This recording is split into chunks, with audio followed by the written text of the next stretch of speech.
teman-teman semua, kami dari kelompok 5 akan menjelaskan materi mengenai arus kas atau cash flow dan juga modal kerja. Yuk kita simak baik-baik penjelasannya. Jadi apa sih laporan arus kas itu? Jadi laporan arus kas atau dalam bahasa Inggrisnya cash flow statement itu adalah salah satu laporan keuangan yang penting dalam akuntansi perusahaan. Jadi laporan ini tuh memberikan gambaran tentang bagaimana perusahaan ini menghasilkan dan menggunakan atau mengeluarkan kasnya selama periode waktu tertentu. Nah, jadi laporan arus kas ini membantu kita dalam memahami sumber dan penggunaan kas suatu perusahaan serta menjelaskan perubahan dalam posisi keuangan mereka atau suatu perusahaan tersebut dalam segi kas selama periode waktu tertentu. Jadi kesimpulannya, singkatnya, laporan arus kas itu adalah segala uang yang masuk dan uang yang keluar dari suatu perusahaan. Nah, jadi laporan arus kas ini ada 3, dapat dibagi menjadi 3, itu dari laporan arus kas dari operational activities, terus kedua ada laporan kas dari investing activities, dan terakhir ada laporan kas dari financing activities. Nah, apa sih ketiga ini? Singkat aja, laporan arus kas dari operating activities itu adalah laporan arus kas yang transaksinya itu berasal dari operasional perusahaan. Terus yang kedua itu tadi ada namanya dari investing activities atau laporan arus kas yang transaksinya itu berasal dari aset-aset jangka panjang atau investasi. Dan yang terakhir tadi ada financing activities atau laporan arus kas yang asal transaksinya itu berasal dari kegiatan pembiayaan atau financing dalam satu perusahaan. Dalam analisis laporan keuangan terdapat 3 macam klasifikasi arus kas. Yang pertama itu ada aktivitas operasi, yang mana merupakan aktivitas yang menghasilkan pendapatan utama pada sebuah arus kas. Kemudian ada aktivitas pendanaan, merupakan aktivitas yang bisa memicu perubahan arus kas dalam komposisi modal dan utang pinjaman perusahaan. Berikutnya ada aktivitas investasi. Apa sih aktivitas investasi? Yaitu perolehan dan pelepasan aktiva jangka panjang serta investasi lain yang tidak termasuk dalam kas. Kemudian kita masuk ke aktivitas operasi secara direct method. Yang pertama itu ada inflows atau sumber. Jadi dari aktivitas ini pendapatan bersumber dari pelanggan, dividen yield, sama bunga atas pinjaman. Apabila aktivitas operasi berbentuk outflows atau pengeluaran, yang pertama tuh ada pembayaran kepada pemasok, yang kedua ada bunga atas utang, pajak, dan gaji karyawan. Arus kas investasi adalah uang tunai atau kas yang dipergunakan untuk membeli aset tidak lancar, untuk membeli nilai tambah ataupun laba di masa depan. Arus kas dari kegiatan investasi itu mencakup semua transaksi keuangan yang berhubungan dengan investasi, baik investasi jangka panjang maupun jangka pendek. Nah, dan berhubungan dengan segala investasi yang terjadi selama satu periode ke depan.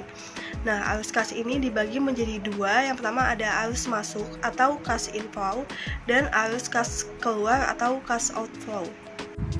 Contoh dari arus kas yaitu pembelian aset tetap, pembelian investasi, dan meminjamkan uang. Nah, ketiga aset ini menyebabkan arus kas negatif. Lalu ada penjualan aset tetap, penjualan investasi, dan penagihan pinjaman. Nah, ketiga aset ini akan menyebabkan arus kas positif.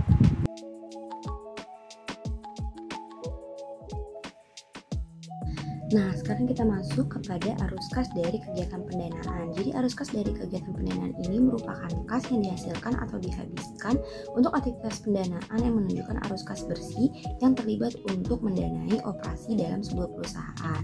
Nah, arus kas dari pendanaan ini meliputi pembelian treasury stock, penarikan obligasi, pembayaran pokok pinjaman, dan juga pembayaran dividen. Arus kas dari kegiatan pendanaan juga memiliki rumus perhitungan loh. Berikut ini adalah rumusnya. Nah, arus kas dari kegiatan pendanaan ini dapat terjadi secara positif dan juga negatif. Tentunya ada berbagai faktor yang dapat menyebabkan arus kas positif dan juga negatif. Untuk arus kas positif ini bisa disebabkan oleh penerbitan saham atau ekuitas yang dijual pada investor, lalu juga dapat melalui peminjaman utang atau kredit dari bank atau kreditur, dan juga penerbitan obligasi yang utangnya dibeli oleh pihak investor. Sedangkan untuk arus kas negatif dipengaruhi oleh faktor berupa saham yang telah dibeli kembali, ada juga dividen dan juga pembayaran utang. Nah, nilai negatif dari arus kas pendanaan menunjukkan bahwa perusahaan sedang berusaha melunasi utangnya. Baik, selanjutnya modal kerja. Jadi apa sih modal kerja? Apa itu modal kerja? Nah, jadi modal kerja itu atau working capital salah satu konsep penting juga dalam keuangan perusahaan yang mengukur perbedaan antara aset lancar atau aktivitas lancar dan kewajiban lancar atau liabilitas lancar. Jadi perusahaan ini bisa menggambarkan jumlah uang tunai dan aset lancar yang dapat digunakan perusahaan untuk menjalankan operasi sehari-hari mereka dan memenuhi kewajiban mereka dalam jangka waktu pendek. Nah, jadi kalau modal kerja ini ada rumusnya itu, pertama tuh rumusnya modal kerja sama dengan aset lancar dikurang dengan utang lancar. Berikutnya kita masuk ke perbedaan dari modal kerja kuantitatif dan modal kerja kualitatif. Jadi, modal kerja konsep kuantitatif itu bahwa merupakan aktiva lancar yang mencukupi kebutuhan dana untuk membiayai operasi perusahaan jangka pendek. Nah, konsep ini sering disebut dengan modal kerja kotor atau gross working capital. Berbeda dengan modal kerja kualitatif. Jadi kalau yang kualitatif ini merupakan konsep yang menitik beratkan kepada kualitas modal kerja. Nah, ini tuh bisa dilihat dari selisih aktiva lancar dengan kewajiban lancarnya. Konsep ini sering disebut dengan modal kerja bersih atau net working capital. Nah, dalam modal kerja kuantitatif itu terdapat ada kas, piutang, persediaan surat berharga, persekot asuransi, jumlah modal kerja. Nah, kalau di kualitatif tuh berbeda. Dalam modal kerja kualitatif itu adanya jumlah aktiva lancar dikurang hutang lancar, jumlah hutang lancar sama jumlah modal kerja. Kemudian ada modal kerja fungsional. Yang ini artinya dana yang dimiliki oleh perusahaan digunakan untuk menghasilkan laba sesuai dengan usaha pokok perusahaan. Nah, sebagian besar aktiva lancar dan depresiasinya aktiva. Kebutuhan akan modal kerja mutlak disediakan perusahaan dalam bentuk apapun. Oleh karena itu, dalam memenuhi kebutuhan tersebut diperlukan sumber-sumber dari modal kerja yang dapat kita cari dalam bentuk apapun. Contoh penggunaan modal kerja itu ada 5. Yang pertama, hasil operasi perusahaan, penjualan investasi, penjualan aktiva tetap, penjualan obligasi, dan sumber-sumber lainnya. Selanjutnya adalah laporan sumber dan juga penggunaan modal kerja. Laporan sumber dan penggunaan modal kerja ini menggambarkan bagaimana perputaran modal dalam sebuah perusahaan pada periode tertentu. Laporan ini juga menunjukkan kinerja manajemen dan juga pengelolaan modal kerja di dalam suatu perusahaan. Dalam laporan penggunaan dan sumber modal kerja akan terlihat perubahan modal kerja yang dimiliki perusahaan. Dengan adanya laporan sumber dan penggunaan modal kas akan menjawab pertanyaan-pertanyaan mengenai apa sih penyebab perubahan posisi modal kerja, jumlah modal kerja yang berasal dari penjualan saham, jumlah modal kerja yang berasal dari utang jangka panjang, jumlah modal kerja yang digunakan untuk aktiva tetap, dan juga jumlah aktiva tetap yang telah dijual. Studi kasus laporan arus kas pada PT ABC Retail. Nih, laporan arus kas. Nah, dapat dilihat di bawah ini ya. Pertama ada kayak dari aktivitas operasi, aktivitas pendanaan, aktivitas investasi.